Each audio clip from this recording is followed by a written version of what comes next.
नमस्कार। Public India के 9 AM संस्करण में आप सबका स्वागत है। जैसे कि आप देख सकते हैं, बलराज सिंह मलिक जी सीनियर एडवोकेट हमारे साथ मौजूद हैं। बहुत बहुत स्वागत है बलराज जी आपका। जी, नमस्कार। और बहुत महत्वपूर्ण मामलों पे आपसे चर्चा करनी है। सुप्रीम कोर्ट में कई फैसले हुए हैं, कई पिटिशंस दाखिल हुए हैं, कुछ केसेस कल भी लगे और जी, इसका सारा दारोमदार जो है वो पीआईएल को लेकर एक है, जिसमें सोशल मीडिया अकाउंट्स पर किस तरीके से कार्रवाई होनी चाहिए उसको लेकर है। एक डिपार्टमेंट ऑफ आरटीआई एक्ट को लेकर एक उस पर है, एक डिलिमिटेशन को लेकर है और चौथा मामला जो है वो पीएमएलए के ईडी की रीच को लेकर है कि ईडी के पास कितनी पावर्स हैं और पीएमएलए में सेक्शन 45 और ईसीआईआर की कॉपी के बारे में वो हम चर्चा करेंगे। ये चार मुद्दे आज मेन अहम हैं। और सबसे पहले मैं सोशल मीडिया पे आपसे बात करना चाहूंगा। एक केस है software freedom law centre India का वर्सेस यूनियन ऑफ इंडिया। उसमें एक पीआईएल दाखिल हुई थी जिसने चैलेंज किया था blocking of all social media accounts post without issuing notice to the user originator who uploaded the post. मतलब कि जो ओरिजिनेटर है यूट्यूबर का, उसको बताए बगैर उसको नोटिस इशू कर दिया जाए। और ओरली रिमार्क था कि notice must be issue to user who are identifiable, मतलब कि जो आइडेंटिफाइड है उनको नोटिस दिया जाना चाहिए और बगैर नोटिस के कोई कार्रवाई नहीं की जानी चाहिए। ये जस्टिस बी आर गवई और एजी मसीह की कोर्ट में था। यूनियन गवर्नमेंट में पिटीशन फाइल थी ये सॉफ्टवेयर फ्रीडम लॉ सेंटर की, जिसमें आईटी रूल्स के तहत यानी सेक्शन 66 के तहत हेयरिंग कर रहे थे petitioner lawyer senior advocate Indira Jaising और उनके साथ पारसनाथ सिंह थे। ये सारा मामला क्या है और सोशल मीडिया या यूट्यूबर्स पर सरकार शिकंजा क्यों कसना चाहती है, बलराज जी? हाँ, देखिए, शिकंजा कसा हुआ है इसीलिए तो इन्होंने घाल-मेल जो करके ना उसको अंडरस्टैंड कर लिया और इंटरमीडिएटरी पे सारा जोर दे दिया और पे। और जो असली ओरिजिनेटर है जिसने कोई कंटेंट डाला है, सोशल मीडिया आजकल सारा टिका हुआ इसी आधार पे है कि यूट्यूब, एक्स, ट्विटर या फेसबुक ये तो बिज़नेसमैन हैं।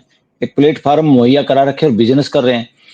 मगर मेहनत करके जो इनको यूज करता है और कंटेंट डालता है उस कंटेंट को इनके साथ इनको सिंपल नोटिस देकर इनसे घाल मिल करके बिजनेसमैन ये दबाव में आ सकते हैं सरकार के और इस तरह से राइट टू एक्सप्रेशन पे का हनन होता है। किसी कंटेंट को बिना इंफॉर्मेशन दिए मिटाना ये गलत है। तो अच्छा हुआ उस एक तरह से मैं तो कहूंगा लॉ का अब्यूज हो रहा था। लॉ को अगर सही समझा जाए तो उसकी व्याख्या क्लियर करनी पड़ेगी और बर्डन सारा का सारा डालना पड़ेगा सरकारी एजेंसी पे कि आप इंटरमीडिएटरी की बजाय उसको नोटिस करो। अगर करना दोनों को भी करना तो उसको जरूरी है जो कंटेंट का ओरिजिनेटर है जिसने कंटेंट बनाया है अपलोड किया है। और ऐसा बहुत रेयर होता है कि जिसने कंटेंट डाला उसका पता ना लगे, तो रेयरेस्ट ऑफ रेयर केसेज में ऐसा होता है, अदरवाइज सब पता चलता है। तो ये बहुत ही महत्वपूर्ण केस है, आज सुप्रीम कोर्ट में आया है और सुप्रीम कोर्ट ने इसमें बड़ी पॉजिटिव सकारात्मक टिप्पणी की है जो राइट टू एक्सप्रेशन के पक्ष में जाती है। देश के लोगों के फंडामेंटल इसी बेंच ने बुलडोजर पे गाइडलाइंस जारी की थी। देश में बुलडोजर अन्याय जो चल रहा था उसके खिलाफ इसी कोर्ट ने, इसी बेंच ने संज्ञान लिया था। आज फिर राइट टू एक्सप्रेशन जिसमें ग्राफ इंडिया का बहुत नीचे गया हुआ है, शर्म की बात है। और डेमोक्रेसी में राइट टू एक्सप्रेशन ही आधार होता है कि हाँ डेमोक्रेसी है, ये शासन है, तानाशाही, ये व्यक्तिवाद है। तो इसलिए इसमें ये भी कमेंट किया है कोर्ट ने कि जो लोग हैं असली, जो कंटेंट राइटर हैं, कंटेंट को अपलोड करते हैं, ओरिजिनेटर हैं, असली जो लोग यूट्यूब एक्स का और फेसबुक का यूज करने वाले जो लोग हैं, उन लोगों का कंटेंट होता है, असली राइट उनका है, उनका अधिकार है। और जनता को वही कुछ कहना चाहते हैं, आपका तो खाली प्लेटफॉर्म है। इसलिए कोर्ट ने ये भी कहा वो लोग जो इस तरह इस कानून से या इस तरह के सिस्टम से कि किसी की रीच कम कर दी, किसी का यूट्यूब चैनल बंद कर दिया, बहुत सारे ऐसे लोगों का जो अपराइट सोशल मीडिया जो असली देश का मीडिया आज साबित हो रहा है, उनको बंद करने का, उनके खिलाफ षड्यंत्र करने का ये काम था। अब कोर्ट में संज्ञान लिया, वो सब लोग कोर्ट में आए। कोर्ट ने एक तरह से खुला आह्वान दिया है जिनके साथ इस तरह का हुआ है वो कोर्ट को बताएं ताकि अच्छी गाइडलाइन जारी कर सके कोर्ट। सोशल मीडिया के सब लोगों से मेरा निवेदन है जिसके साथ भी अन्याय हुआ है, इसलिए वो जरूर इसमें भागीदार बने और कोर्ट को अपनी बात बताएं ताकि अच्छी और सकारात्मक पॉजिटिव राइट टू एक्सप्रेशन को मजबूत करने के लिए सुप्रीम कोर्ट गाइडलाइन जारी कर सके। जिसके साथ भी अन्याय पहले हुआ है वो सब कोर्ट के अंदर इस केस में पार्टी बन सकते हैं। बहुत आपने अच्छा किया ये। जी, आपने आइडेंटिटी फेक जो आइडेंटिटी जिनकी है, उनकी आपने बात की। अब मान लीजिए इंटरमीडियरी है, एक्स पे कोई पोस्ट करता है और इंटरमीडियरी को पिछले नोटिस चला गया। आपको याद होगा कि एक्स को बोला गया कि आप ये पोस्ट को डाउन करिए, नहीं तो हम आपका ऑफिस बंद करवा देंगे। बीबीसी हिंदी का ऑफिस हुँ, बंद करवा देंगे या बहुत सारी हुँ, इंडिपेंडेंट मीडिया के दफ्तर छापे बंद छापे करवा मारे, देंगे। उनको ब्लैकमेल किया, उन पे छापे मारे, उनको डराने की कोशिश की। ये बदमाशी, हुँ, गुंडागर्दी, तानाशाही नॉर्थ कोरिया बना दिया था इंडिया का। हुँ, हुँ। अब बात ये आ जाती है, आपने कहा कि जिनके साथ गुजरी है वो कोर्ट में आ सकते हैं, पिटिशनर बन सकते हैं। हुँ, ये जस्टिस गवई ने कहा कि जो पिटिशनर है सॉफ्टवेयर फ्रीडम लॉ सेंटर, वो किस तरीके से आहत हुआ है ये भी क्लैरिफाई हो जाना चाहिए, क्योंकि पीआईएल में वही आदमी सामने आए जिसके साथ कुछ हुआ है। अब उसपे नहीं, जो जी। ऐसा तो हुँ, ऐसा तो नहीं है। पीआईएल में वो भी आ सकते हैं जिसका हिडन एजेंडा नहीं है, बल्कि लार्ज स्केल पे जो फंडामेंटल राइट का वायलेशन हो रहा है, जो लोग अप्रोच नहीं कर पा रहे या जिनको ज्ञान नहीं है या जो डर रहे हैं या सो संसाधन की कमी से कोर्ट के सामने नहीं आ सकते, वो कर सकते हैं, इसमें कोई दिक्कत नहीं है। मगर उनका कहना था जो असली एग्रीव्ड लोग हैं वो भी कोर्ट के सामने आए, वेलकम है उन लोगों का एक तरह से, इसका मतलब ये है। ठीक।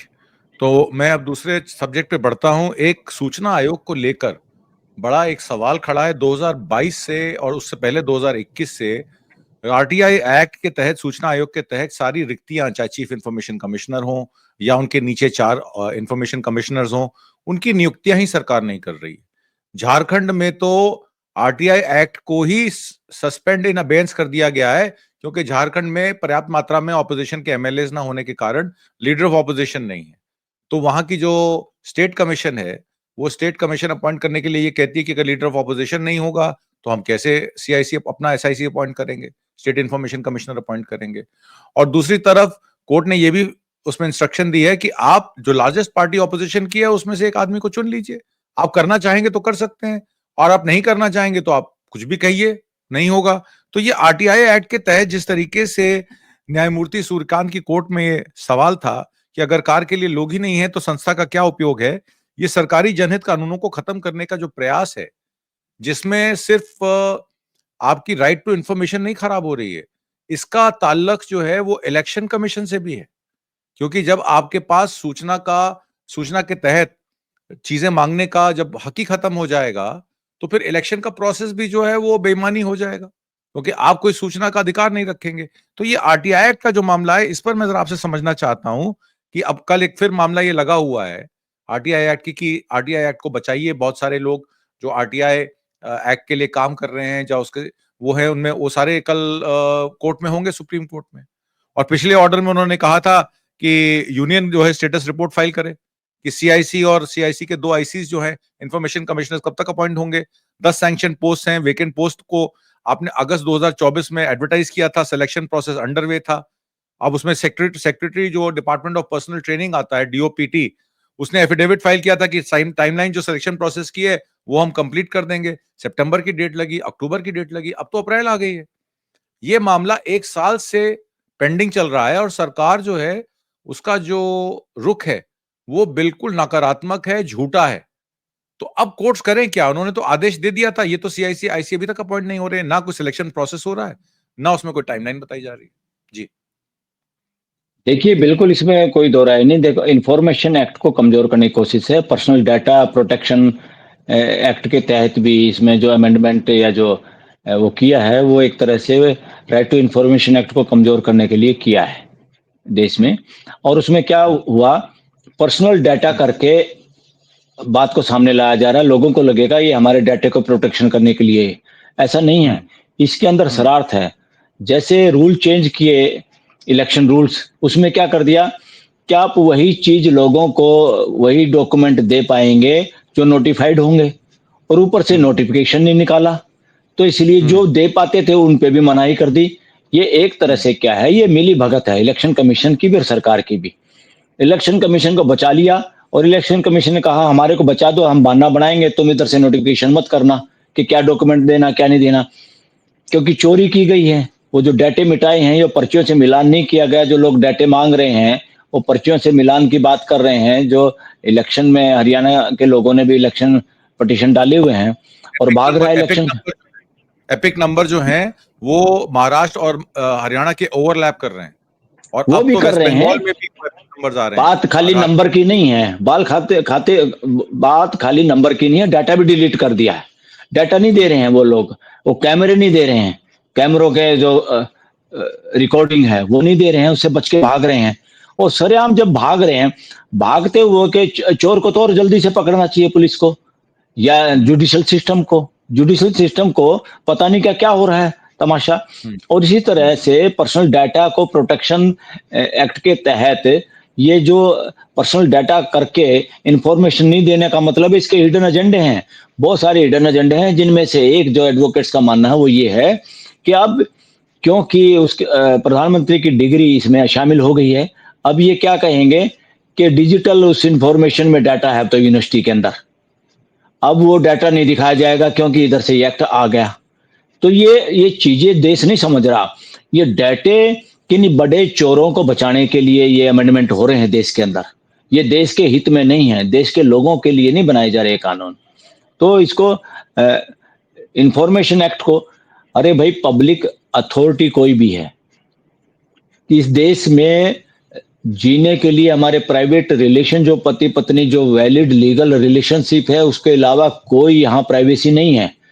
इनकम टैक्स देते आप इनकम टैक्स चोरी कर रहे हैं, आप टैक्सों की चोरी कर रहे हैं, तो आपका पर्सनल डाटा पर्सनल कैसे हो गया? इस तरह से तो ये हो गया कि मेहनत करे देश और टैक्स आप चोरी भी करो और आप एक्यूमुलेट करो पैसे को, और देश भीख के राशन पे, निशुल्क राशन पे 80 करोड़ लोग चले जाएं, और आप इसको पर्सनल डाटा बता रहे हैं। There is no personal data like such things, this is, ये सब गलत बातें हैं। और इनकी आड़ में ये सारी एक साजिश है, जितने गलत काम किए उनको कैसे कैसे छुपाना। ये देश के साथ आंख मिचोली है कानून के जरिए, देश समझेगा नहीं। और कोर्ट इन बातों को समझती है, उसके बावजूद भी तीव्र गति से काम नहीं हो रहा। अब आरटीआई बचाने के लिए कितना समय लगेगा? आरटीआई के कमिश्नर की भर्ती के लिए कितना समय लगेगा सुप्रीम कोर्ट को? कौन कहता है सुप्रीम कोर्ट? सुप्रीम कोर्ट का काम ही संविधान को बचाना है, संविधान को लागू करना, संविधान के सिद्धांतों के आधार पे फटाफट फैसले देना। भाई क्या हो रहा है? इतनी बार कोर्ट कमेंट करती है, कमेंट का कोई फायदा होता नहीं, तो what action you are taking against government? आप गवर्नमेंट के खिलाफ क्या एक्शन ले रहे हैं? आज तक एक भी इस देश का नेता और कोई बड़े कर्मचारी कहीं कंटेम्प्ट ऑफ कोर्ट में जेल में नहीं गए हैं। और कितने बदमाशी सरकार और सरकारी अफसर देश की जनता के साथ कर रहे हैं, देश कराह रहा है। और सुप्रीम कोर्ट, ये कॉन्स्टिट्यूशनल कोर्ट क्या कर रही है? कॉन्स्टिट्यूशनल कोर्ट हमेशा उनको समय ज्यादा देती है जो सरकार की पैरवी करते हैं। अटॉर्नी जनरल, उसके एडवोकेट्स और जो दूसरे एडवोकेट होते हैं, वो बोले बीच में तो तब भी उनको दिक्कत आती है कि वकील बीच में बोलते हैं। और ये सरकार को रिप्रेजेंट करने वाले कुछ भी कभी भी बीच में बोलते हैं, बाद में बोलते हैं, एडवांस में बोलते हैं, और इधर उधर बहाने बनाते हैं, मैं दूसरी कोर्ट में बिजी हूँ, ये वो। ये मजाक हो रहा है क्या जुडिशियल सिस्टम में? और देश ये देख रहा है, अब ये बर्दाश्त से बाहर हो रही हैं बातें। जो आपने बात की 93(2) की, जिसमें मोदी सरकार ने अमेंड कर दिया था रूल की, जिसमें इलेक्शन रूल्स के तहत लोगों को एक्सेस नहीं होगा इलेक्शन रिलेटेड रिकॉर्ड्स का जब कोर्ट के ऑर्डर्स डिस्क्लोज हो जाएंगे, कोर्ट के ऑर्डर्स क्लियर हो जाएंगे, उसके बाद कोई डेटा आप उनसे प्राइवेट स्पेस में या पब्लिक स्पेस में नहीं मांग सकते। एप्लीकेशन जो फाइल की जाती थी रूल 93(2) के तहत मई 2024 के बाद से, उसमें फॉर्म 17C को लेकर अभी भी दुविधाएं बनी अरे हुई हैं। 17C में आपको पता है ये कि इलेक्शन का ये जो जितना वोट पड़ा किस ईवीएम में पड़ा, उसका जितना डेटा भी आज के कैंडिडेट को नहीं दिया जाता। जी। जितना फ्री एंड फेयर इलेक्शन के लिए, राइट टू हम्म, इंफॉर्मेशन के लिए, ट्रांसपेरेंसी के लिए जितनी सरकार दोषी, उससे ज्यादा दोषी इस देश का जुडिशियल सिस्टम है। कॉन्स्टिट्यूशनल कोर्ट दोषी हैं, हम्म, जो देश के साथ न्याय करने में विफल हो रही हैं, जो संविधान को और संवैधानिक नियमों को, डेमोक्रेटिक सिद्धांतों को बचाने में विफल हो रही हैं। अदरवाइज ये स्थिति देश की नहीं हो सकती।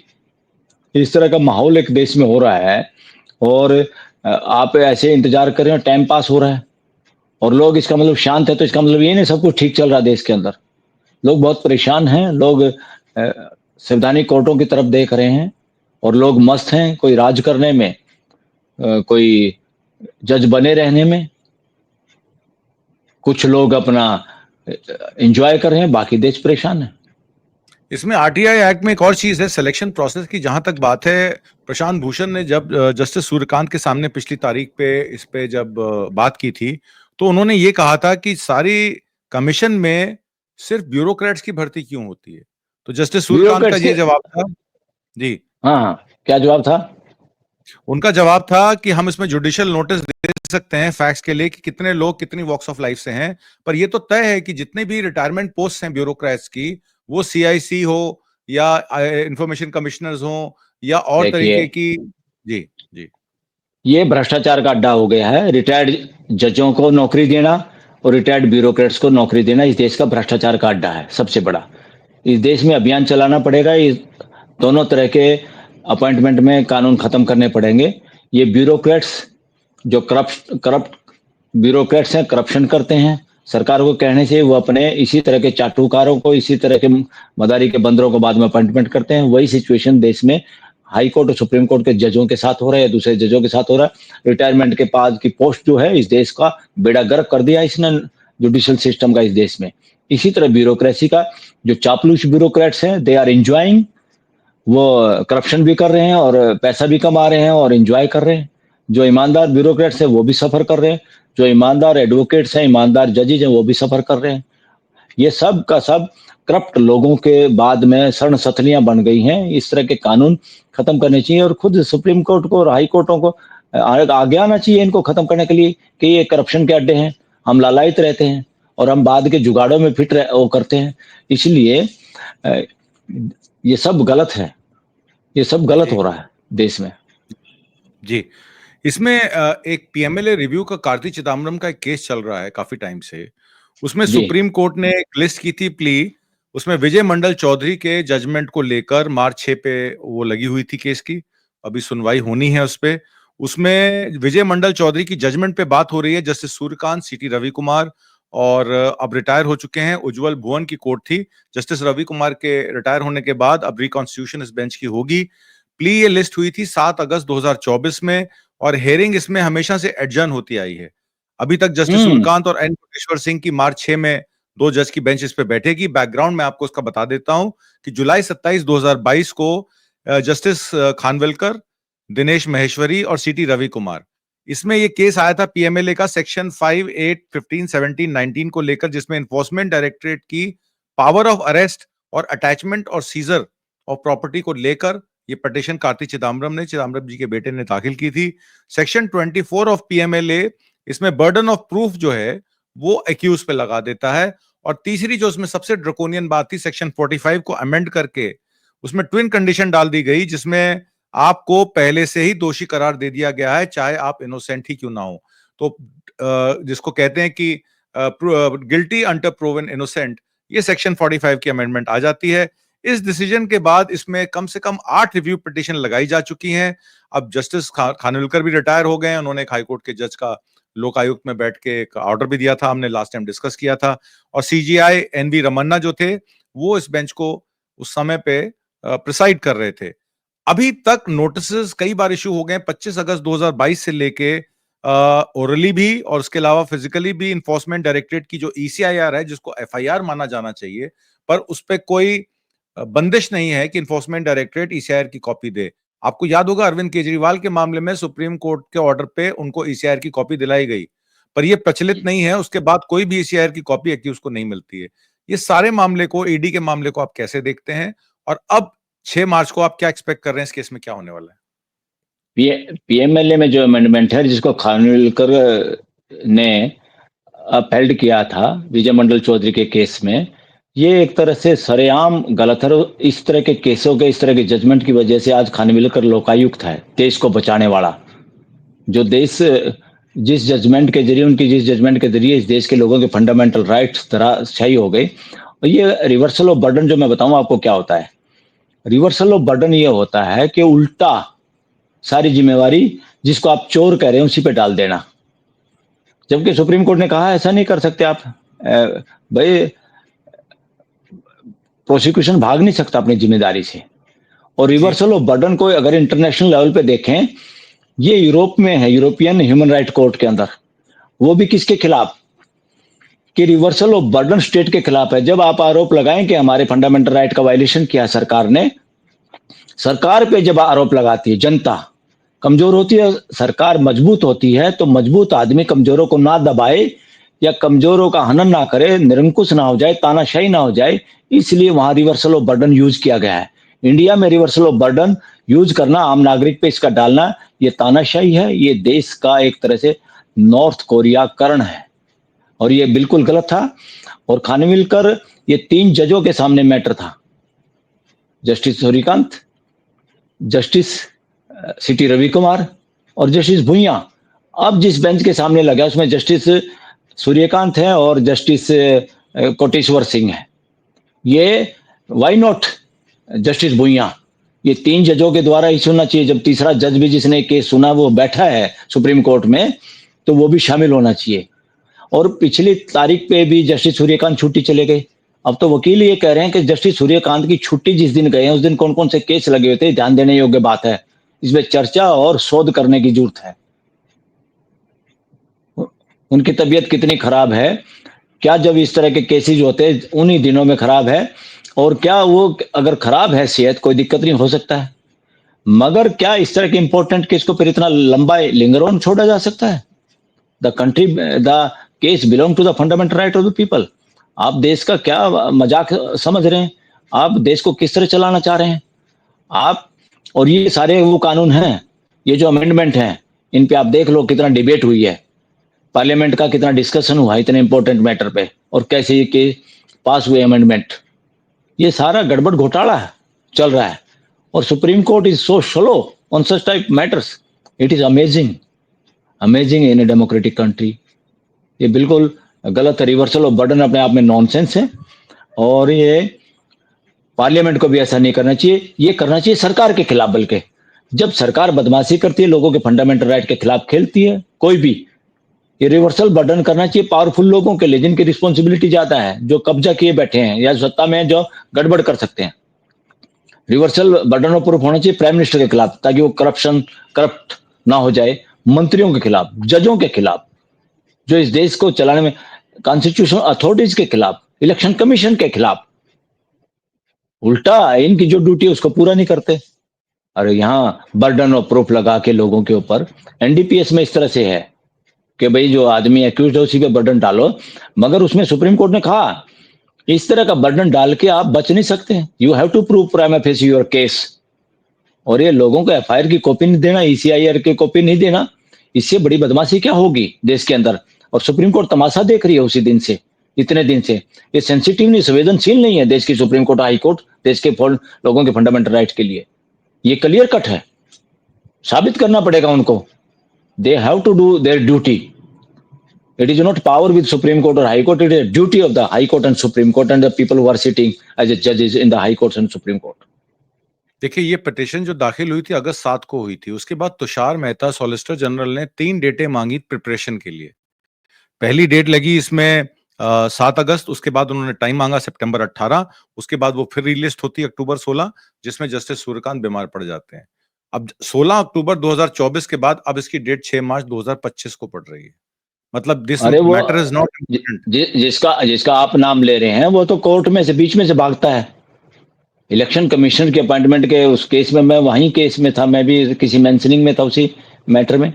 और उन्होंने क्या नाम है, प्रशांत भूषण ने रिक्वेस्ट की 1 घंटा लूंगा, 1 घंटा भी लगना नहीं था, 10 मिनट की आर्गुमेंट थी, पॉजिटिव आर्गुमेंट। और उसमें ये क्या सॉलिसिटर जनरल कहा मैं दूसरे केस में हूँ, दूसरी कोर्ट में हूँ। अरे दुनिया भर के वकील हैं, देश के पैसे से आप वकालत करते हैं। You are bound to save Indian constitution, the fundamental right of the people. आप सरकार के वकील थोड़ा कि सरकार को बचाओगे आप, आपको संविधान को बचाना है, कोर्ट की मदद करनी है। वो बहाना बना के कोर्ट में से चला गया और उधर से अपना जज साहिबान ने भी कह दिया हाँ हाँ we will accommodate with you. इसका मतलब एक तरह से हरी झंडी दे दी, जाइए जाइए आप, ऑल केस आर इंपॉर्टेंट, सभी केस जरूरी हैं। इस तरह का एक नेगेटिव कमेंट था, that was not intelligent comment on the part of supreme court and the जज ऑफ द सुप्रीम कोर्ट। इसमें एक इंपॉर्टेंट मैटर मैं आपसे और पूछना चाहता हूं। माधुरीपुरी बुच को लेकर तमाम अब अटकलें लग रही हैं। मुंबई हाई कोर्ट से एक पिटीशन दाखिल हुई थी उस पर उनको नोटिस सर्व हो गया है। उसमें धोखाधड़ी 120 का मुकदमा, 420, 468 सारे धोखाधड़ी के मुकदमे उन पर लाद दिए गए हैं, क्योंकि अपनी सीट पर रहते उन्होंने ऐसी कंपनियों में इन्वेस्ट किया था, ग्लोबल अपॉर्चुनिटीज फंड में, जो डायरेक्टली इंप्लीकेट करता है गौतम अडानी और उनके भाई विनोद अडानी को, जो राउंड ट्रिपिंग शेयर्स की हो रही थी टैक्स हेवन से, मॉरिशस और वो। तो जब ये इन कंपनियों पे सिंगापुर बेस्ड विनोद अडानी है, वहां से ग्लोबल अपॉर्चुनिटी फंड बनाया जाता है, उनके नबन अली और शबन अली और उनके चैंगचुंग लिंग, उन्हीं की कंपनियों का पैसा जो है सिर्फ अदानी के शेयर्स को खरीदने बेचने में करते हैं। 100 रुपए शेयर को 4,000 रुपए ले जाते हैं। और LIC, GIC, ONGC, कोई भी ऐसी पब्लिक सेक्टर ऑर्गेनाइजेशन नहीं है जिनके थ्रू उन्होंने पैसा ना रेस किया हो। कोई भी ऐसा पब्लिक सेक्टर बैंक नहीं है जिनको शेयर की इन्फ्लेटेड प्राइस पे पैसा ना रेस किया हो। ये असमानता को बढ़ाता है। रशिया में ओलिगार्क्स ले लीजिए, अमेरिका में एलन मस्क जैसे अरे पूंजीपति ले लीजिए, या चाइना के ये बिलियनर्स ले लीजिए। ये जी, ये सब शेयर्स इकोन बेच करके बने हैं। ये इकोनॉमिकल टेररिज्म है, और ये लोग इकोनॉमिकल टेररिस्ट हैं, ये माधवी बुच जैसे लोग, और ये जो सो कॉल्ड मिलियनर बिलियनर इस देश के, they are economical terrorist of the country. और अभी वकीलों का क्या कहना है कि इस लेडी का भी कुछ नहीं बिगड़ेगा जब तक ये सरकार है, इसको कहीं ना कहीं रिलीफ मिल जाएगा हाई कोर्ट सुप्रीम कोर्ट से, ये सब आईवास है, ऐसा वकीलों का मानना है। This is the situation of the faith in the judiciary of this country. बहुत डगमगा गया system. So can it be said, ये कहा जा सकता है कि जो एक केस फाइल हुआ, PIL फाइल हुई, जिसपे नोटिस इशू हुआ, ये सोची समझी रणनीति के तहत उनको बेल आउट करने का प्लान है? क्योंकि कई बार यहां ऐसे तक प्लान है, किए जाते हैं। यहां तक हो रहा है, यहां तक हो रहा है कि कैसे बचाया जाए अब इन लोगों को, और या लोगों को कैसे, देश के लोगों को गुमराह किया जाए। बहुत सावधानी से चलना होगा देश को, बहुत सावधानी से समझना होगा, इन बिटवीन द लाइंस देखनी होगी। देश इमीडिएटली न्यूज पे गोदी मीडिया और गोदी समाचार सुन के तो कभी भी उनको इमीडिएट बात मानने की जरूरत नहीं है। वो कोई साजिश हो सकती है पूरे देश की जनता के साथ, और जो हो ही रही है, जी, जो हो रही है। मेरा मेरा आखिरी सवाल आपसे रहेगा, सरकारों के, स्टेट गवर्नमेंट्स के, खासकर लोकल गवर्नमेंट्स जो क्षेत्रीय पार्टियां चलाती हैं, उनको लेकर बहुत सारी चीजें हैं। हेल्थ है, एजुकेशन है, न्यू एजुकेशन पॉलिसी है। इसके तहत स्टेट के जो कंकरेंट लिस्ट में अधिकार क्षेत्र हैं, उस पर सेंट्रल गवर्नमेंट हनन करने की कोशिश कर रही है। एक मामला इसमें यह आता है कि इम्पोजिशन ऑफ लैंग्वेजेस का सदर्न स्टेट्स पे, ये NEP के तहत, नेशनल एजुकेशन पॉलिसी के तहत अब 3 लैंग्वेजेस की बात हो रही है। हमारे देश के प्रधानमंत्री हिंदी के अलावा या गुजराती के अलावा तीसरी भाषा नहीं बोल सकते हैं। अंग्रेजी उनके मुंह से शोभा नहीं देती है, ये हमने कई बार देख लिया है। तो जिस देश का प्रधानमंत्री 2 लैंग्वेज से ज्यादा ना बोल सके, उस देश के बच्चों पर 3 लैंग्वेजेस और खासकर सदर्न स्टेट्स पे हिंदी को इम्पोज करना, क्या ये सेंट्रल गवर्नमेंट पॉलिसीज के तहत एक सेंट्रल रूल जैसी बात नहीं है?